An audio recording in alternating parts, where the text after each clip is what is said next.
Hi guys, welcome to Win pre-birthday vlog តើខ្ញុំមើលវីដេអូ vlog នឹងហើយរៀងវល់តិចណាអត់សូវមាន footage ទេដោយសារតែខ្ញុំមនុស្សតែម្នាក់ឯងទេប៉ុន្តែគឺកាន់ទូរស័ព្ទមួយនឹងដើរថត TikTok vlog ផង YouTube vlog ផងនិយាយទៅកញ្ញា100មុខម្នាក់ឯង birthday ខ្ញុំនឹងគឺថ្ងៃ22វាត្រូវថ្ងៃច័ន្ទនៅគ្នាចឹងហើយក៏ខ្ញុំប្រពន្ធមិត្តភក្តិខ្ញុំ hang out មុនមួយថ្ងៃទៅ So បើអ្នកគ្នាចង់ដឹងថាមួយថ្ងៃនោះខ្ញុំ spend a day មិនខ្លះតោះចូលទៅ vlog ទាំងអស់គ្នា Okay so ឥឡូវខ្ញុំចាំឲ្យអាម៉ាស់នេះវាដល់នាទីវា so យើងមក keep upតែប៉ុន្តែ this is not my first vlog នៅគ្នាខ្ញុំមាន vlog មួយទៀតមុននឹងខ្ញុំមាន vlog នេះតែអា vlog មួយទៀតនោះខុសបញ្ហាបច្ចេកទេស edit អូខេទៅហើយក៏ខ្ញុំ private វាចោលទៅអ្នកគ្នា need tutorial so wait a minute I'll show you the result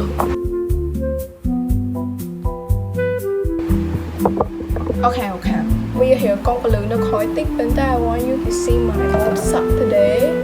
អ្នកគ្នាមើលរួញតាលើនេះហេអាខមីឡើងក្តោបចូលក្នុងវាអត់ខ្ញុំព្យាយាមមួយប៉ុន្តែវាមុខអត់រួចសូបន្ទាប់ពីខ្ញុំបានតែងខ្លួនរួចរាល់ហើយហ្នឹងអត់តរួចរាល់អ្នកគ្នាឲ្យមិត្តភក្តិខ្ញុំហ្នឹងមកដល់មុខផ្ទះខ្ញុំបាទសូក៏ចុះទៅបាក់ទ្វីហើយហ្នឹងហត់ឡើងបន្ថែម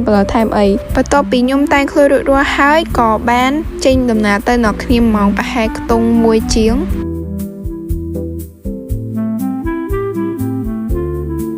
ពេលដែលជីទៅនោះគឺក្តៅខ្លាំងមែនតើមកសំខាន់ហ្នឹងខ្ញុំហើយน้องប្អូនខ្ញុំអត់បានបាយមកគ្រាប់ចូលពោះទេ Then ពួកយើងក៏មកដល់សិល្បៈត្រជាក់ភ្នែកខ្ញុំឡើងអត់ expect ថានឹងស្អាតដល់ថ្នាក់ហ្នឹងហើយអ្នកគ្នាសំខាន់នេះអាកន្លែង view អាងទឹកហ្នឹងថតមកគឺដូចនៅសៀមរាបហ្មង environment នេះហាគឺ chill cozy ហើយស្ងប់ស្ងាត់ខ្លាំងមែនតើអ្នកដែលចង់ spend slow day ជាមួយនឹងមិត្តភក្តិមកអានសៀវភៅធ្វើ assignment បែប chill ស្ងប់ស្ងាត់ហើយអ្នកគ្នាមកនេះគឺត្រូវហ្មងហើយបើអ្នកគ្នាជួយចិត្តអានសៀវភៅទៀតហើយមកនេះគឺ peaceful ខ្លាំងមែនតែដោយសារតែនៅនេះគូសភៅច្រើនក្បាលខ្លាំង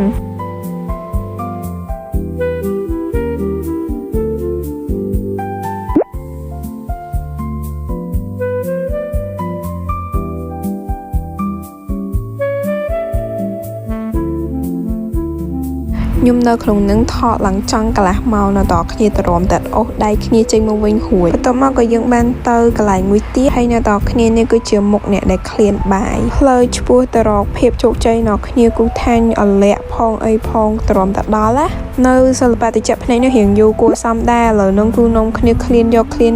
ឥឡូវបានមកដល់មកលប់ garden ហើយពួកយើងក៏បានកំងអីញ៉ាំនៅតគ្នា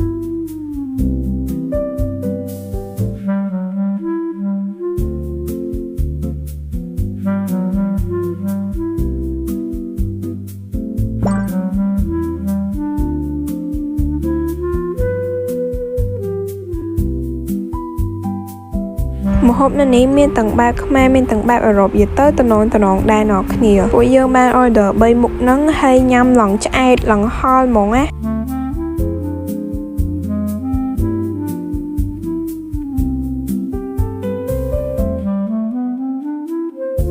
បន្ទាប់ពីញ៉ាំអីហើយមានកម្លាំងគឺថាដើរឡើងពេញនឹងហ្មងអ្នកគ្នាយទៅថតគ្រប់កន្លែងឲ្យតែកន្លែងណាមើលទៅ aesthetic គឺថត all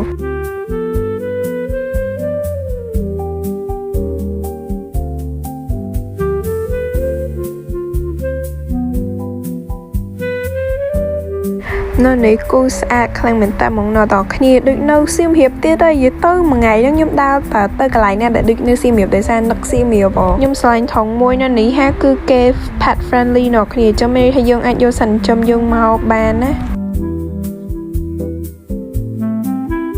កលែកមកមើលមិត្តភក្តិខ្ញុំហើយនឹងខ្ញុំវិញមួយថ្ងៃហ្នឹងគ្រាន់តែសាច់ថតរូបឡើងចូល300 400ជាងស្លឹកឯណោះគ្នានិយាយពីថាថតនោះថតប៉ុន្តែបើថាអត់ថតដូចស្ដាយដោយសារតែសភាពនៅនេះគូស្អាតខ្លាំងមែនតើហ្មងហើយនៅតគ្នាតិចច្រឡំថានៅម្ដុំគ្រានស្វាយអីអត់ទេណានៅទូតពងឯណោះគ្នាហើយមើល environment ចេញមកឡើងនៅសៀមរាបយកហ្មងបើនិយាយពីសាច់អង្គុយ chill និយាយគ្នាលេងមិនសូវទេប៉ុន្តែបានតែថតរូបហ្នឹងគឺត្រូវដៃត្រូវជើងគ្នាហ្មងបើអ្នកគ្នាចង់ឃើញរូបហ្នឹងអ្នកគ្នាអាចចូលទៅ check មើលនៅក្នុង IG ខ្ញុំបានហើយខ្ញុំនិយាយមែនណានឹងថតកន្លែងណាក៏ឃើញស្អាតដែរហើយខ្ញុំឡើងផ្លេចមើលម៉ោងថាម៉ោងម៉ានហើយឡើងម៉ោង5ជាង6បាទខ្ញុំបានចេញមកផ្ទះវិញពួកខ្ញុំនៅនឹងតាំងពីអស់ power ហើយឡើង power មកវិញហើយចាប់ផ្ដើមងុយដេករៀងខ្លួនមកហើយខ្ញុំមានផុសតាំងឲ្យមើលទៅអ្នកគ្នាទៅគឺអស់ power មែនតើហ្មងណាហ hai vlog nó mình tập năng tê guys, so thank you so much for watching and see you in the next video. Bye.